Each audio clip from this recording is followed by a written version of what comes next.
बच्चों के भविष्य से खिलवाड़ नहीं होगा बर्दाश्त, ब्राह्मणों की हुंकार से कांप उठी सरकार। आने लगी बीजेपी के बैकफुट पर जाने को लेकर खबरें। यूजीसी पर अब जो हुआ वो वायरल हो गया।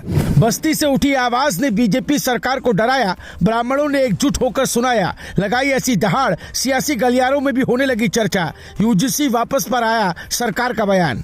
जहां आवाज उठे संगठित होकर, वहां सियासत भी रुख बदलती है। जहां हक की बात आग बन जाए, वहां सरकार भी कदम संभालती है। कुछ ऐसा ही नजारा इस वक्त उत्तर प्रदेश की राजनीति में देखने को मिल रहा है, क्योंकि बस्ती से उठी ब्राह्मणों की हुंकार ने सियासी हलकों में हलचल मचा दी। और जिस तरह से यूजीसी के मुद्दे को लेकर खुलकर चेतावनी दी गई, उसने साफ संकेत दे दिया कि अब यह मामला सिर्फ एक मांग नहीं बल्कि ताकत का प्रदर्शन बन चुका है।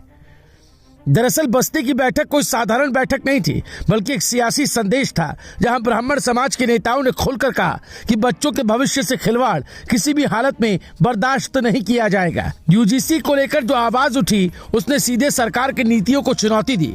यही नहीं, आरक्षण और कानून व्यवस्था जैसे मुद्दों को भी जोड़कर एक बड़ा नैरेटिव तैयार किया गया। और यही वजह रही कि इस बैठक के बाद पूरे प्रदेश में इसकी चर्चा शुरू हो गई, क्योंकि ये सिर्फ शब्द नहीं बल्कि चेतावनी की तरह सामने आया। इस पूरे घटनाक्रम का असर अब साफ तौर पर दिखाई देने लगा है, क्योंकि जैसे जैसे ये मुद्दा बढ़ा, वैसे वैसे सरकार की तरफ से भी प्रतिक्रिया सामने आई।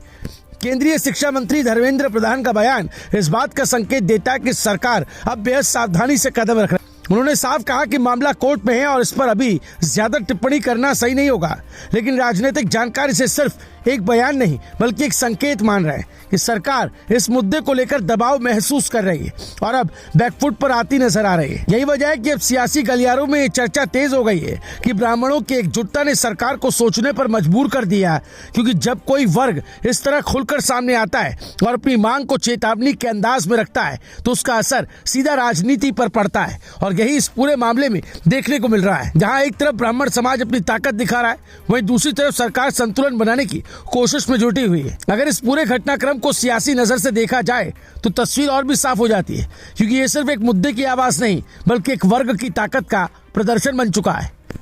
बस्ती से उठी ये हुंकार अब संदेश बनकर पूरे प्रदेश में फैल चुकी है कि जब बात भविष्य और अधिकारों की होगी तो समझौता नहीं होगा। और यही बात सरकार के लिए सबसे बड़ी चुनौती बनती दिख रही है, क्योंकि अब हर फैसला सिर्फ नीतियों के आधार पर नहीं बल्कि जनता की प्रतिक्रिया को ध्यान में रखकर लेना पड़ेगा। यही वजह है कि सरकार के बयान भी अब सीधे टकराव वाले नहीं बल्कि संतुलन वाले नजर आ रहे हैं, जिससे साफ होता है कि दबाव का असर जमीन से लेकर नीति तक पहुंच चुका है। अब इस पूरे मामले की असली दिशा आने वाले समय में तय होगी, लेकिन फिलहाल जो माहौल बना उसने जरूर दिखा दिया कि राजनीति में समीकरण कितनी तेजी से बदलते हैं। आज जो आवाज बस्ती से उठी वो कल पूरे प्रदेश की दिशा तय कर सकती है। और यही वजह है कि अब हर पक्ष बेहद सतर्क नजर आ रहा है, क्योंकि एक तरफ संगठित समाज है जो पीछे हटने को तैयार नहीं, तो दूसरी तरफ सरकार है जो हर कदम सोच समझकर रखना चाहती है। ऐसे में ये साफ है कि ये विवाद अब जल्दी ठंडा पड़ने वाला नहीं बल्कि धीरे धीरे और बड़ा रूप ले सकता है। और यही इस पूरी कहानी की सबसे बड़ी बात है कि एक बैठक ने पूरे सियासी माहौल को बदल कर रख दिया है। Bureau report, news live TV.